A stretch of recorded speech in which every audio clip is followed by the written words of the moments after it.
Tati e Elas com Tatiele Melo.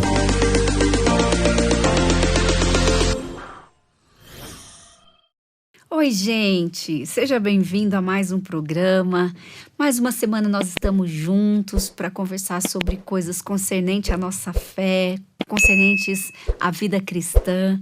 E esse programa, gente, quer te ajudar a viver cada dia mais parecida com Cristo, parecida com o Salvador. Por isso eu quero que você compartilhe também essa bênção que é para você, para muitas outras pessoas, para que nós possamos chegar em muitos outros lares. Hoje nós vamos falar de um tema que você, vai adorar, que é baseado nesse livro. O diabo quer roubar, matar e destruir as nossas crianças, mas você pode impedir isso. É o livro da Isildinha Muradas. Isildinha, seja bem-vinda. Muito obrigada. Estou bem feliz de ter você aqui. Eu também estou bem feliz de estar aqui, muito agradecida pelo convite. Deixa a gente conhecer você um pouquinho, fala um pouquinho de você para a gente conhecer. Então, eu sou Isildinha mesmo, no diminutivo, esse é meu nome. É? Já vamos começar explicando, né? Sim. Porque muita gente pensa que é apelido. Sou casada com o pastor Atilano Muradas, ele é pastor, compositor, músico, né, jornalista, da sua área, né? Então, ele já há quase 40 anos, né? Nós estamos aí no nosso 40º ano de casado, vivendo. Temos 2 filhos casados, bênção demais, Atilano Júnior e Azaf Muradas, e 3 netos, Pedro, Isaac e Davi. 2 do Atilano Júnior e o Davi é filho do Azaf. Que bênção, não? Que família linda. Uma bênção, graças a Deus. E quando você começou a escrever e por quê? Isso você sempre gostou? Como é que você chegou à escrita? Então, na verdade, eu até demorei para chegar. Não por conta do meu marido, que sempre me motivou e queria muito que eu escrevesse, né? Mas eu acho que eu demorei um pouco. O primeiro que a gente escreveu foi esse, que eu escrevi de coautoria com ele, para casais. Né? Casar é muito bom. Primeiro foi esse, e depois o meu primeiro solo foi esse que você apresentou no início: o diabo quer matar, roubar e destruir as crianças, mas você pode impedir isso. E agora esse aí está em lançamento esse ano. Para não chorar depois, ensine as crianças no caminho. E eu comecei, porque é o que eu faço desde sempre, assim, né? Eu me converti muito cedo, me converti com 9 anos. Sou de uma família não evangélica, né? Eu digo assim que era pobre em todos os sentidos, né? Porque quando é pobre só financeiramente, mas tem Jesus, não pode ser considerado pobre. Porque não é realmente, né? Pobre é quem não tem Jesus.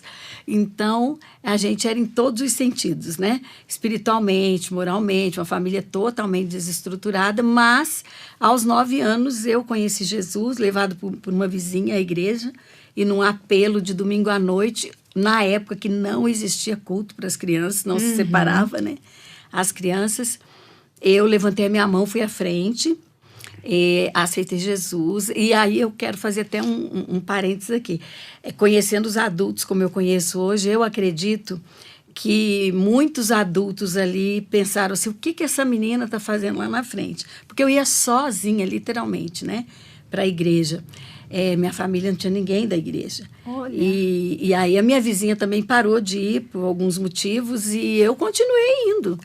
E aí no domingo eu me decidi, olha, aquele dia foi o dia literalmente da minha decisão por Jesus. Daquele dia em diante eu passei a evangelizar minha família, convidar para ir na igreja comigo, levar sempre que eu ia fazer alguma coisa, vai recitar uma poesia, né? Vai fazer alguma coisa, vai cantar, levava todo mundo. Então a palavra foi entrando na minha casa e graças a Deus eu tenho a graça, né? A gratidão eterna ao Senhor de dizer que hoje eu não tenho ninguém da minha família que não é de Jesus. Amém, que coisa Todos linda. os meus irmãos foram para a igreja, meus irmãos hoje são pastores, né? Missionários, meus sobrinhos todos nasceram no evangelho, meus filhos são crentes, ministros de louvor, pastores também, meus filhos. Então, eu sou muito grata a Deus, né? Tenho 3 netinhos e é uma delícia ver meu netinho de 2 anos recitando os 9 frutos do Espírito, falando atrás do outro. Ver meu outro netinho de 5 anos falando os 10 mandamentos, recitando vários versículos. É muito gostoso ver essa bênção que Deus vai derramando sobre a nossa vida e a nossa família. Glória a Deus, que linda história, né? Ô, Zildinha, e por que você começou a escrever voltado para esses 2 títulos aqui, voltado para a educação de filhos, para criança, para nos alertar sobre a importância, né, de nós nos despertarmos para as crianças? Então, Tati, diz que a nossa dor, quando a gente se conversa, se transforma no nosso ministério, né? Eu acho que eu tive uma infância tão sofrida, tão desamparada, que Deus realmente me chamou para isso, né? Então, em todo lugar que eu moro, eu abro o evangelismo na minha casa, para evangelizar as crianças do bairro onde eu estou, né? Tentando alcançar as crianças com o amor de Jesus, com a palavra de Deus, porque é o que transforma a vida das crianças. Eu sempre falo que a obra social é importante e vem junto. Eu acredito nisso mesmo. Né? Mas não adianta, às vezes, você levar o conhecimento e só a obra social, só suprir as necessidades materiais da criança, se você não coloca Jesus no coração dela. Porque a hora que aquilo ali que a gente está oferecendo acabar, vai acabar tudo e ela volta para onde ela era. Sim. Agora, se eu supro essa necessidade enquanto eu estou ali e apresento Jesus e ensino a criança a caminhar com Jesus, a hora que eu sair dali, ela vai ter para onde ir. Ela sabe o caminho. Sim. Né? Então, é por isso. Eu creio nas 2 coisas, mas sem Jesus, o material acaba. Né? E o título desse livro? Eu achei tão interessante. O diabo quer roubar, matar e destruir as nossas crianças. Mas você título pesado, difícil, né? Difícil até para tirar foto. Como é que você vai tirar foto com um livro desse dando um sorriso? Não dá certo. Mas faz a gente pensar, né? Muito, né? Muito, porque esse livro eu escrevi por causa da minha indignação com tanta maldade, assim, exacerbada que acontece com as crianças hoje, né? O tanto de abusos. Você vê que a luta hoje contra abusos contra crianças, e abusos é de toda a ordem. Abuso sexual, emocional, abuso verbal, violência doméstica, né? Violência contra a criança é muito sério. Então, quando isso tudo que vem acontecendo, e eu trabalho com crianças há muito tempo, com crianças e com pais, né? Eu trabalho dentro dessa ênfase de educação para criança, educação de filhos, né? E aí eu venho vendo tudo isso acontecendo e as estatísticas são horríveis. Você vê que nós somos o Brasil. O Brasil é o primeiro lugar na América Latina em exploração sexual infantil. Sério? Primeiro lugar na América Latina. E o segundo no mundo. Meu Deus. A gente só perde para a Tailândia no mundo, né? E o primeiro na América Latina, ali 20 países, nós somos o primeiro lugar. Então, o absurdo é tão grande. E aí eu comecei a pensar em nós, igreja, né? Como que nós deixamos chegar nessa situação? Então, quando eu olho para o título desse livro, eu fico feliz, por um lado, de Deus ter me levantado para escrever sobre tantas coisas importantes assim, né? Que tem acontecido com as crianças hoje. Mas também fico muito triste de nós, como igreja, termos deixado de chegar nesse caos. Né? Não é normal. Nós somos hoje um país considerado assim, cristão, e com muitos, nós somos metade, né? 50% do país. Mas com uma estatística dessa. Né? Não bate, né? Sim. A conta não fecha, não tem jeito, não pode. E, Zildinha, eu achei interessante que você aqui vai trabalhar as estratégias do diabo, né? Isso. E eu achei interessante essa adultizar as crianças. Isso é uma estratégia de Satanás? Pois é uma estratégia de Satanás, porque adultizar a criança não é uma coisa normal. Sim. O que é adultizar? Isso. Adultizar a criança é trazer a criança para o mundo do adulto, onde ela não tem maturidade nem física, nem espiritual, nem emocional, nem psicológica, para suportar aquele mundo. O nosso mundo é uma correria, é uma pressão. Você tem trabalho, você tem escola, você tem filho, você cuida disso, cuida daquilo. Você tem uma agenda lotada. Tem criança que está assim. Sim. Né? A criança vai para a escola de manhã, ela tem que fazer a tarefa, ela tem que ir para a natação, ela tem que ir para o balé, ela tem que ir para o inglês, ela tem que fazer não sei o quê, né? E às vezes tem ensaio, tem isso, tem aquilo. Nós estamos enchendo a agenda da criança e tem pais hoje que enchem a agenda da criança para tirar a criança das telas. Mas o que elas estão precisando é de pai e mãe. Porque hoje tem muitos tios, né? O tio da condução, o tio do inglês, a tia da escola, a tia não sei de onde, a tia do balé. Mas cadê o pai e a mãe dessa criança? Né? Às vezes babá, às vezes, enfim. Então, e outra, uma criança, por exemplo, você vê as mães hoje levam as crianças, as meninas, para o salão de beleza toda semana, para arrumar cabelo, para pintar cabelo, para fazer, né, fazer unha. Muito cedo, né? E aí desperta uma vaidade para aquele momento desnecessária, né? Porque elas são crianças, são lindas, maravilhosas, elas têm que pensar em brincar, né, em criar. Sim. Então, eu sou muito a favor de colocar a criança numa escola, lógico, tem que pôr na escola, não tem jeito. E música.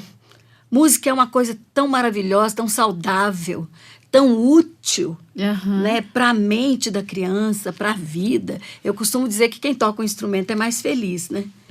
Então, eu acho que toda criança deveria ter essa oportunidade. Não estou nem dizendo que ele vai ser um músico. Às vezes não é isso. Mas vai despertar, né? É algo bom que está além daquilo, das obrigações normais, né? Ali. Sim. Nossa, que maravilhoso. E essa parte que você fala que é uma estratégia também, que é detupar o conceito de sexualidade. Então, quando você está adultizando, por isso eu até coloquei o adultizar aí como, né, encabeçando na lista desse índice, porque quando a gente adultiza, a gente deixa a criança muito vulnerável às ações sexuais maldosas do adulto. Entendi. Né? Então, você, por exemplo, você vê hoje qualquer dancinha, né, na internet e tal, tem aquele teor sensual, né, malicioso, aquilo que a Bíblia condena, né, lá em Efésios 6:31, fala sem gritaria, sem malícia, sem... Então, a gente tem que... O diabo está colocando isso na cabeça da criança. Então, a adultização que faz a criança já querer... Ela quer se portar como adulto, mas ela não tem maturidade para isso. Então, ela se veste como adulto, ela anda assim, como uma moça, toda maquiada, de roupas, micro-roupas, muitas vezes, né? Com roupas totalmente inadequadas. E aí, o que acontece? Ela tenta ser provocante, porque é isso que a sociedade tem cobrado da menina. Sim. Ela tem que ser bonita, ela tem que ser sensual, para agradar, né? Sim. E depois da adultização vem o consumismo. Por quê? Porque ela, sendo uma criança adultizada, ela quer consumir. Sim. Porque ela quer fazer a unha, ela quer fazer o cabelo, ela quer roupas de determinadas marcas, né? Os modelos, é o que está aí na moda mostrando e tal. Sim. Então, ela fica uma criança consumista. Uma criança consumista, ela já é adultizada, consumista dentro da visão da sociedade, que é essas roupas impróprias, maquiagem e tal. Aí ela se torna...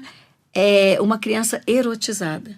Então, ela começa a ser erotizada precocemente. Sim. Acho que essa questão do consumo também, hoje a gente percebe que os pais estão muito preocupados. Tem até aquela fala, né? Eu quero dar para o meu filho aquilo que eu não tive, né? Sim. E aí eu acho que vai sendo estimulado isso, né? Porque às vezes a atenção que eu não posso dar, eu quero suprir com coisas, né?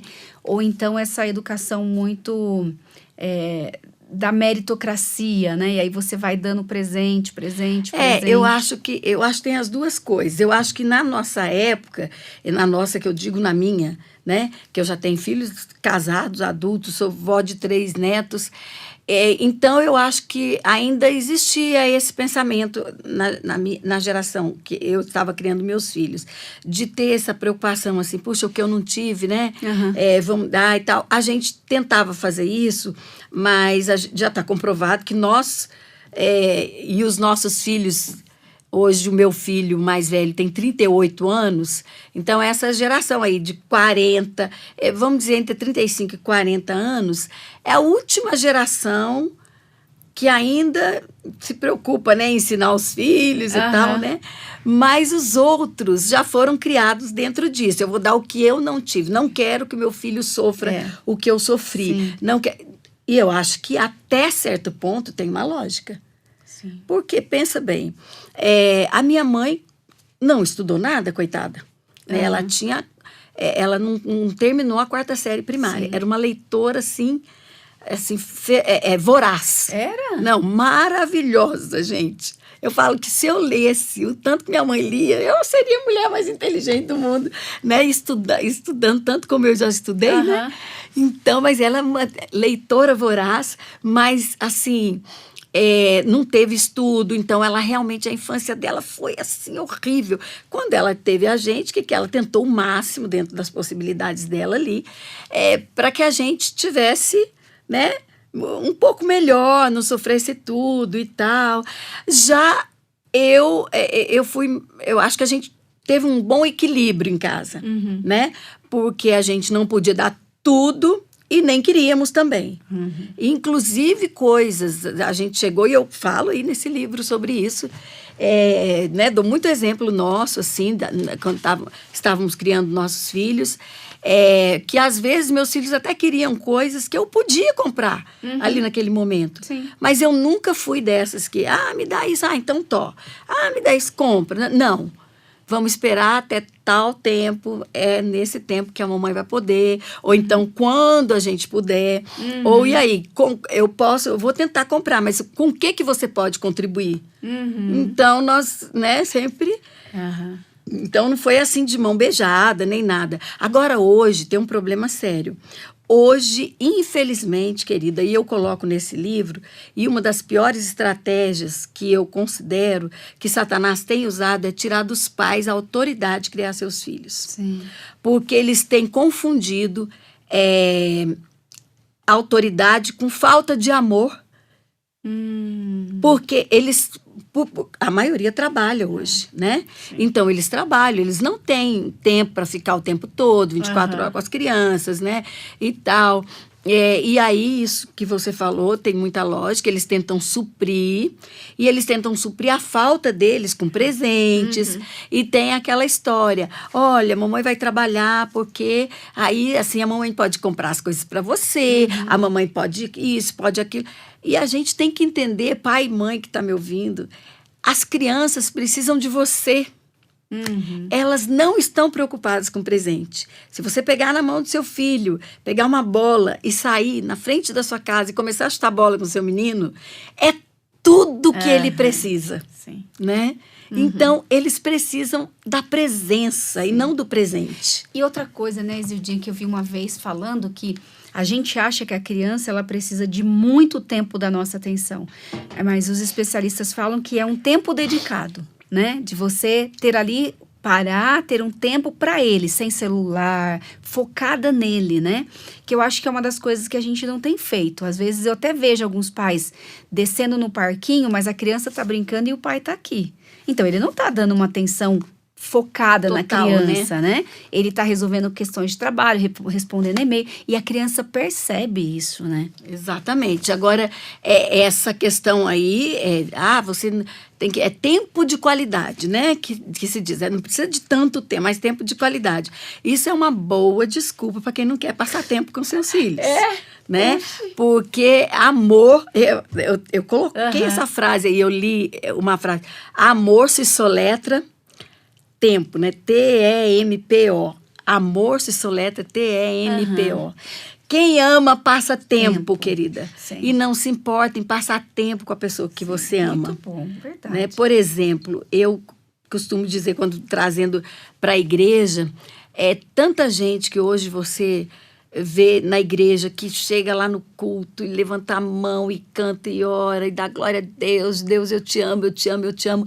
Você pergunta um versículo de cor para a pessoa, gente, não sai uma letra. Sim.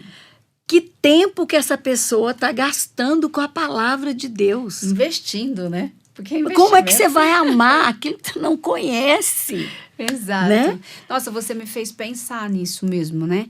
Porque quem ama investe tempo, né? Isso faz todo sentido. E eu acho que até uma estratégia que tem confundido as famílias, que você me fez pensar agora, que é esse tempo de qualidade. Então, as pessoas ficam criando programas para dizer que aquilo é um tempo de qualidade. Então, assim, eu levei meu filho ao parque e passei 1 hora com ele, é tempo de qualidade, está suprido da semana. Não, E né? é aquilo que você falou, levei meu filho ao parque. Enquanto ele ficou lá no balanço, não sei o quê, eu fiz tudo que eu precisava. Na verdade, a gente nas precisa... redes sociais. A gente precisa resgatar a vida diária, ordinária, né? O Sim. sentar à mesa junto, né? Exato. Essas E o que coisas. fala para nós?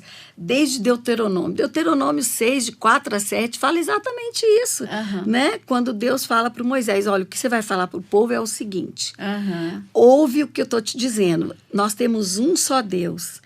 E todas essas palavras que eu estou te ordenando, você vai inculcar aos seus filhos, e delas falarás aonde? Assentado em sua casa e andando pelo caminho, tempo, e ao fora de deitar e ao levantar.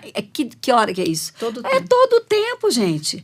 Sim. É todo o tempo. Nós já temos um fator problemático hoje, né? Claro, no mundo, na sociedade, que é a escola. A criança precisa ir para a escola, os pais vão trabalhar.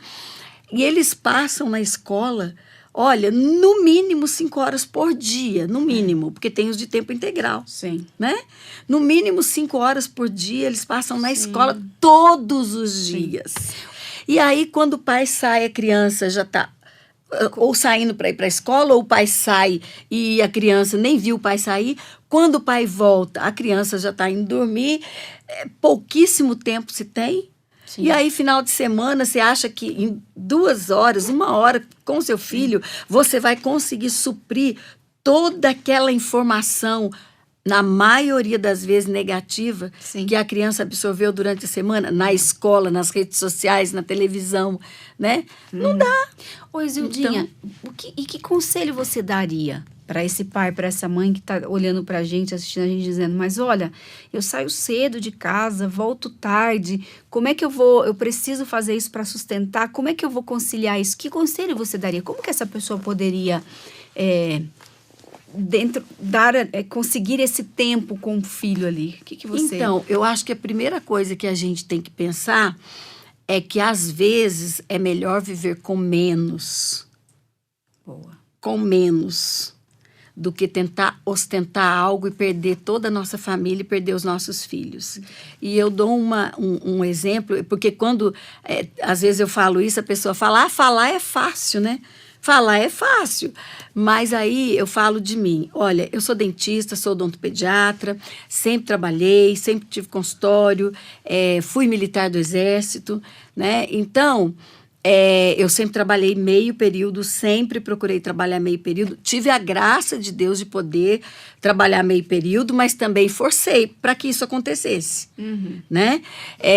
Para que eu levasse... Eu sempre trabalhei quando meus filhos estavam na escola. Quando eles, né, chegaram. No começo, quando eles eram pequenininhos, eu literalmente doei o meu consultório inteiro. Assim, fechei a porta, liguei para a Missão Vida em Anápolis, do pastor Hildo, e disse para eles, estou doando meu consultório para a sua missão, e se o senhor puder mandar buscar, e eles mandaram uma caminhonete, e levaram tudo, armários, instrumentais, tudo. Aí, porque você está ficando louco, claro que tem todo mundo que fala isso. Você está ficando doida, o que é isso? Você vai doar seu consultório. Então, mas por que você não guardou? Eu falei, não, porque eu estou fazendo igual a Eliseu. O dia que o Elias passou e jogou a capa, Eliseu, agora é contigo. Eu falei, você não quer nem ter o consultório para não ficar olhando para ele e me arrepender. Pensar assim, ai meu Deus, olha, podia estar trabalhando, né? Não quero nem me arrepender. Na hora que eu pensar, eu não tenho nem como trabalhar. Sim. Né? E eu decidi, eu conversei com meu marido, quando as crianças eram pequenininhas, falei, amor, eu quero muito parar. de trabalhar e ficar com eles. E ele falou para mim, você que sabe, a nossa despesa vai ficar assim, assim, assim, vai apertar, e aí, como é que faz? Eu falei, pois é, então se eu não puder comprar sapato, eu ando de chinelo, não precisa ter empregado em casa, não precisa ter nada. E eu catei as receitas de toda a vizinhança, que eu vou aprender a fazer bolo, pão, não sei o quê, e fiz mesmo. Sério? Quando eles eram pequenininhos, eu fui para casa. Não pode ter empregada, não pode ter outra coisa, então não vai ter, mas vai ter a mamãe. Peraí, né? E aprendi a fazer, fazia pão, fazia bolo, fazia as coisas. Cuidei deles até o caçula fazer 4 anos, que aí era a idade mesmo dele ir para a escolinha, né? Aí ele foi para a escola e eu voltei, me especializei, pós-graduei, trabalhei, fui para o exército. Olha, fiz tanta coisa ainda, né? Sim. E hoje eu vejo os meus filhos, 2 homens de Deus. Eles amam a Jesus, né? Amam a Jesus, estão criando as crianças assim, numa época tão diferente. E eles estão conseguindo manter as crianças do mesmo jeito, sabe? Fazendo devocional com as crianças amam a palavra. Isso não tem preço, minha querida, né? Não. Você até coloca aqui, né, Isildinha, eu acho que é fruto disso, né? O quanto a televisão, o feminismo e o divórcio têm contribuído para essa mentalidade de destruição da família mesmo, né? Porque se eu tiro esse núcleo familiar, a criança ela fica meio que perdida ali, né?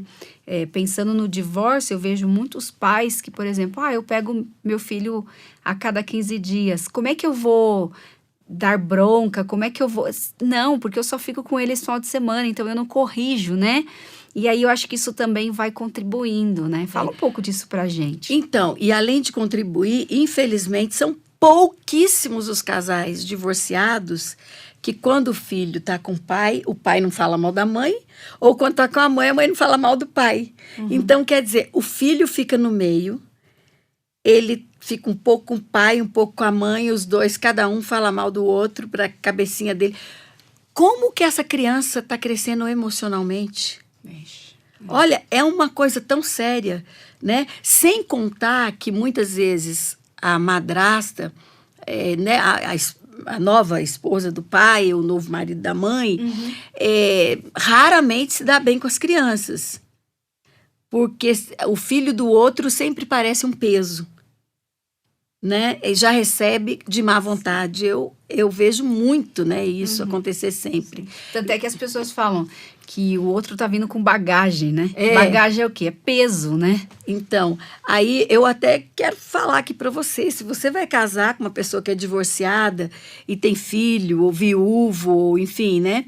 E tem filhos, tanto o homem quanto a mulher, pense nisso.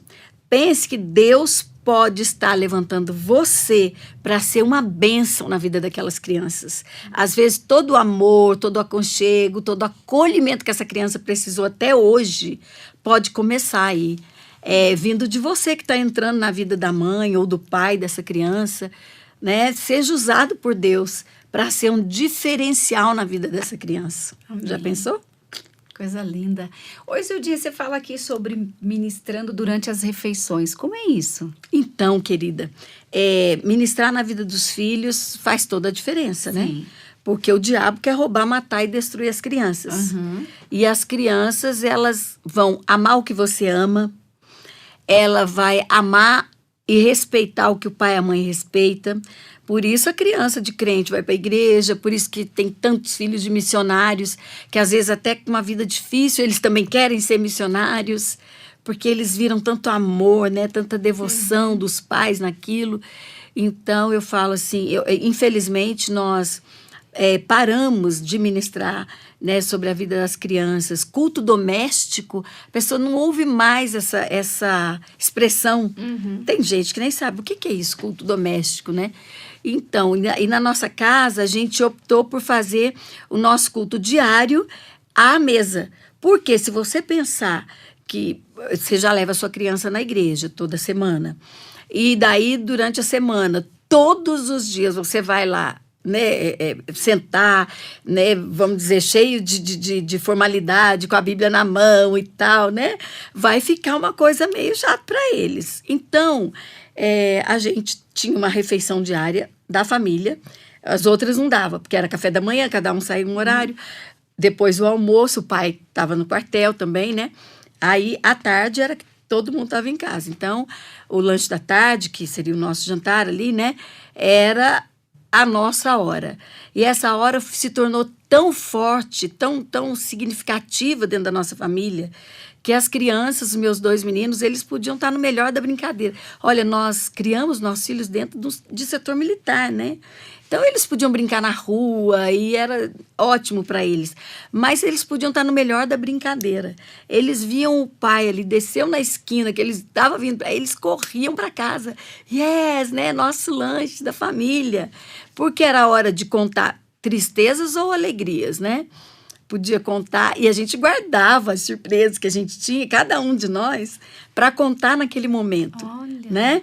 A gente combinava assim.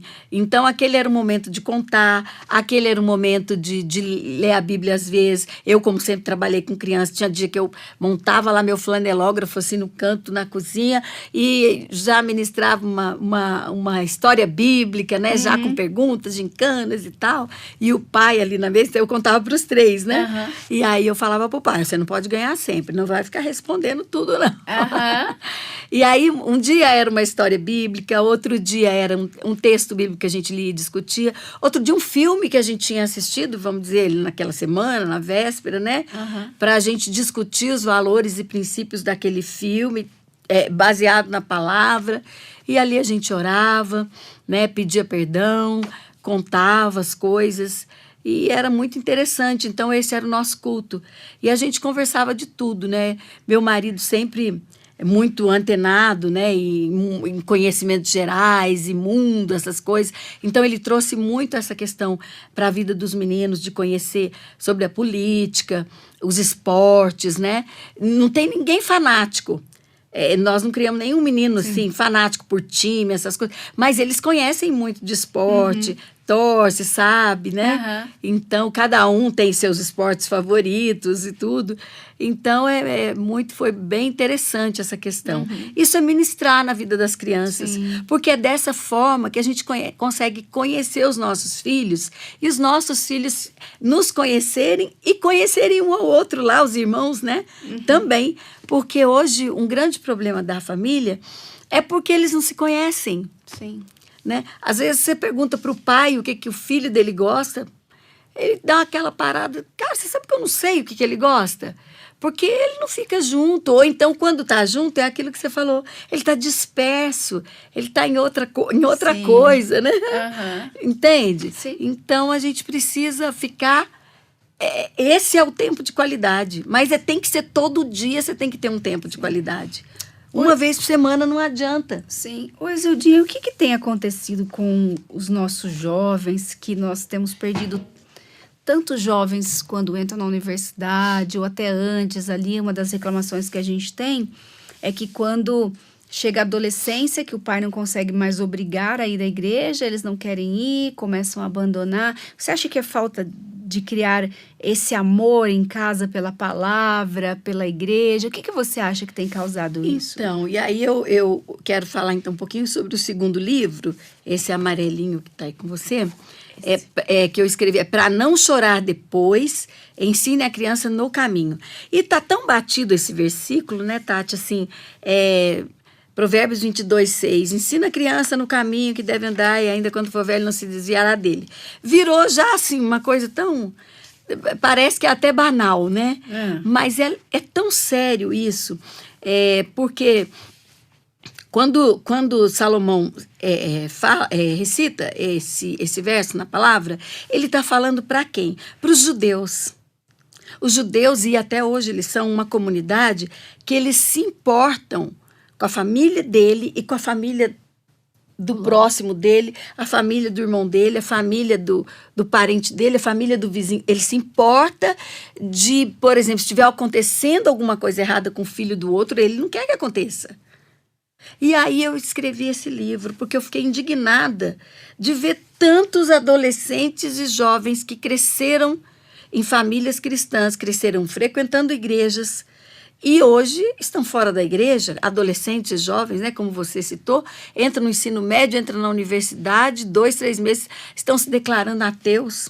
Nós somos, Tati, uma comunidade, nós somos a família, a igreja e o ministério com crianças da igreja. O ministério com crianças da igreja não é um parque de diversões, é uma agência de treinamento de líderes. Então, nós temos que entender a seriedade que existe dentro do Ministério da Infância na igreja, sabe? Então, nós somos 3 grupos de pessoas fortes na vida da criança. A família, que é a primeira, claro, óbvio, os pais são a autoridade máxima ali dada por Deus, né? Depois vem a igreja, que é responsável, a guardiã dos valores e princípios da palavra de Deus, né? Até os dias de hoje, graças a Deus, nós ainda temos a igreja e no Brasil nós ainda temos liberdade. Aproveitem, porque a gente não sabe até quando vai durar, né? Sim. Essa liberdade de culto que a gente tem. Então, a igreja e o ministério com crianças. O ministério com crianças já foi muito, muito, muito mais sério do que é hoje. Eu acho que... E não era tudo isso que existe hoje. A gente só tinha... Quando eu era criança, por exemplo, era só a escola bíblica dominical e eventos especiais, né? Quando a gente ensaiava para cantar num evento, na Páscoa, no Natal, Dia das Crianças, não era assim? Eram eventos especiais. Mas a escola bíblica, minha irmã, era a escola bíblica de verdade. E eu te falo hoje, porque eu sou professora de seminário, já dei aula em muitos seminários. Olha, eu dei aula no CTMDT, que é do Ministério Diante do Trono, dei aula no Carisma, dei aula no Cristo para as Nações em Belo Horizonte, aula no Seminário Betel Brasileiro, né? E eu vejo, assim, aqueles cursos de teologia básica, que a pessoa entra para estudar só os 2 anos e tudo. Gente, é tão... vamos dizer assim, é tão raso, porque é a teologia que nós aprendíamos quando a gente tinha 9, 10 anos, querida. Na escola bíblica dominical. A gente aprendia panorama bíblico, a gente aprendia as histórias todas do Antigo e Novo Testamento, se aprendia sobre as parábolas de Jesus, milagres de Jesus, aprendia os fundamentos, aprendia sobre os profetas maiores, menores, né? E tal, né? Os livros poéticos, a sequência de livros. Então, era estudo. A gente levava a revista para casa para fazer tarefa e tal, né? Então, e aí eu vejo que hoje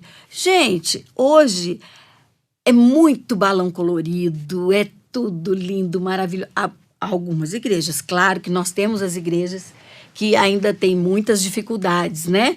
Financeiras e de espaço físico também, enfim. Mas aí hoje a gente acabou pendendo para um outro lado. Antes a gente tinha muita escassez, né? Até de material. Até quando eu dava aula desde adolescente, eu trabalho com as crianças na escola bíblica e depois na juventude, minha juventude toda. Na minha época, por exemplo, os jovens eram os líderes, né, do Ministério das Crianças e acontecia naquele ministério. E aí a gente tinha muita escassez, até porque não tinha mesmo. Olha, era raro os materiais para as crianças, né? Mas hoje, por exemplo, a gente tem, graças a Deus, uma abundância de material. A internet, gente, muita gente que trabalha especificamente com criança grava vídeos, né, de como dar aula para criança, como ensinar criança. Eu tenho um curso todo, né, com 15 módulos de tudo isso, desde como montar um ministério até todas as fases da aula, né? Como contar a história bíblica, ensinar a criança a orar, a memorização de versículos, a música com a criança e tal, até como montar um acampamento, uma EBF, né? Um acampa dentro, tudo isso. E missões, né? Como ensinar as crianças a amar missões, fazer missões, enfim. E isso só que isso hoje, por exemplo, eu vejo, e eu ainda ando muito, né, ministro muito nesses seminários, né, para professores e líderes, infelizmente, eu acho que muitas vezes a gente coloca muito gás no visual, na indumentária do pessoal, né? Que basta uma camiseta colorida, cada um com uma cor, meu filho, vem ser de vermelho, ser de amarelo, vai ser um colorido, que beleza. Mas hoje eu acho que o pessoal quer fazer tantas coisas. Eu não desmereço isso, porque eu vejo que é um cuidado. É um cuidado que, né, que o pessoal que está trabalhando com as crianças, eles têm. Só que a gente tem que tomar cuidado para não gastar mais tempo pensando e preparando isso do que estudando a palavra para ministrar para as crianças. Sim. Porque senão as crianças vão sair do mesmo jeito que elas entraram. E o que a gente quer e precisa é fazer com que ela conheça Jesus, que ela seja cheia do Espírito Santo de Deus e que ela aprenda a responder as perguntas que virão para ela daqui uns dias, quando ela for adolescente. Por que da sua fé? O porquê você é cristã? Por que você aceitou Jesus? Mas por que você é crente? Ah, meu pai é, porque minha mãe é. Não é por isso que a gente é crente, né? E é um cuidado, né, Isildinha, da gente não tentar competir, a igreja tentar competir com a diversão do mundo, né? Então, tentar transformar tudo divertido só para a criança, a parte só da diversão, né? Precisamos da parte do ensino mesmo, né? Exatamente. Por quê? Porque aí, o que tem acontecido? A criança vai de 0 a 12 anos, vamos colocar 12, né? Que a maioria vai até 12, no ministério que eles chamam de ministério infantil, né? Eu não chamo e eu vou falar por quê. E aí, a criança vai até essa idade e hoje em dia você vê que a igreja, aí eu falo a igreja como um todo, a igreja, o templo, né? Os diáconos, os pastores, líderes, enfim, não sabem receber as crianças. As crianças chegam com seus pais na igreja, os pais, tá lá o introdutor, oh, que bom que você veio, irmão, prazer e tal. A criança tá passando ali, ó, e ela passa, ela entra. Ela não estava junto? Como assim? Né? E aí a gente fala, é a igreja do futuro? Não, ela é a igreja dos dois. Ela é a igreja do presente, porque ela tá ali. Ela é uma pessoa, né? E ela é a igreja do presente e do futuro. A igreja, nós já somos uma igreja, quase que a igreja do passado, né? Porque a gente tá dobrando o cabo da Boa Esperança. Então, quer dizer, a gente tem que investir. Sim. Porque o que a gente quer da igreja no futuro? Porque se nós não investirmos, tudo que nós estamos fazendo hoje vai morrer em nós. Sim. E esse não é o desejo, Sim. né? Nem Jesus viveu desse jeito. Jesus viveu, morreu, ressuscitou e deixou a igreja viva e ativa para continuar o que ele estava fazendo. Então, esse é o nosso propósito. Sim. E aí, a igreja, praticamente todas hoje, a criança nem entra no templo mais. Você chega e já tem que deixar a criança no departamento dela. Quando acaba o culto, os pais vão lá, pegam e vão embora. A maioria nem conhece, não entra no templo. Eu já trabalhei em muitas igrejas assim, né? Tanto aqui no Brasil quanto nos Estados Unidos, onde eu morei por 7 anos. Né? E eu trabalhava em igrejas americanas e tal, as crianças não entravam nem no templo. E aí, eu te falo, quer dizer, elas parece que não, mas a criança sente. Ali não é o lugar dela. Entende? Ali é lugar de gente grande, coisa de adulto. E ainda tem gente que fala isso, até para tentar convencer a criança a ir para o ministério das crianças. Vamos lá com a tia, porque aqui é chato, que é só coisa de gente grande. Ou seja, já vai. Como assim, né? Ela tá tentando agradar, Sim. E eu entendo, né? Só que a gente tem que formando, aprender, né? De outra forma, né? A Sim. conquistar a criança para ela ir para o ministério. E não dizendo Sim. que ali é chato, né? E é de gente grande. E aí, o que acontece? Quando ele tem 12 anos, que aí fala para ele, olha, agora o seu culto é aqui, junto com seu pai, com a sua mãe. Ele tem um choque ali, querido, um choque cultural. Ele estava acostumado a chegar tudo colorido, e aquela banda, aquele chapéu, aqueles negócios, né? E tal. Tudo, desculpe, não é pejorativo, é de uma forma, mas muito infantilizado. Sim.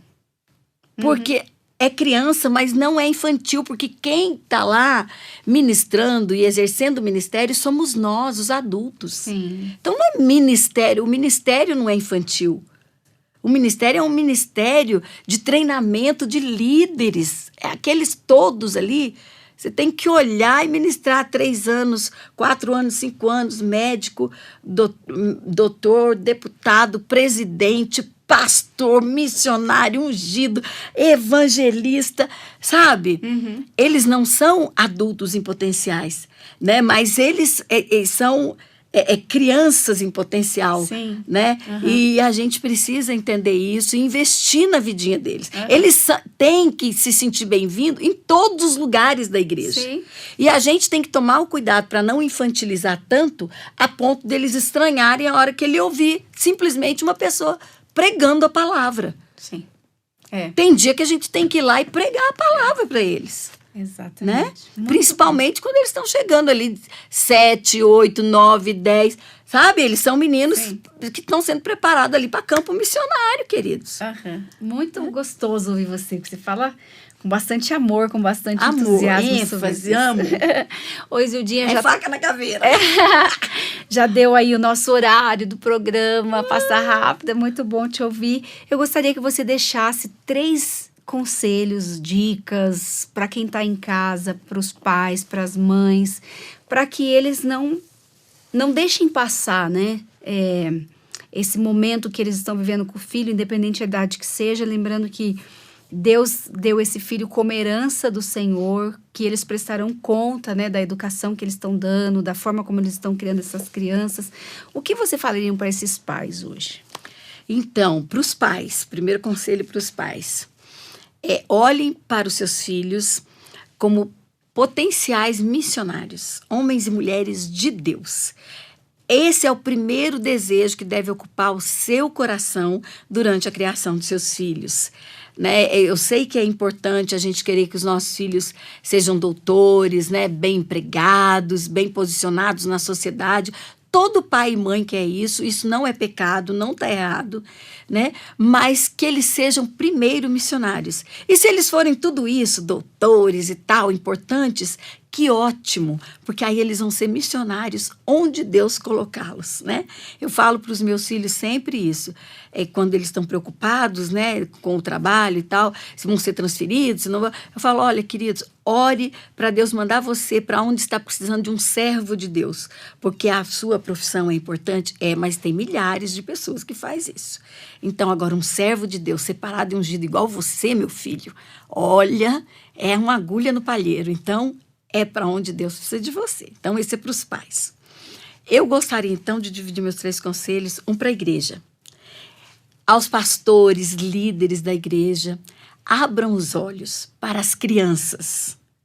Elas precisam de Jesus, elas têm o direito, e aí eu entro aqui, o ECA traz tantos direitos, né? Os direitos das crianças e tudo mais, e eu acrescentei um.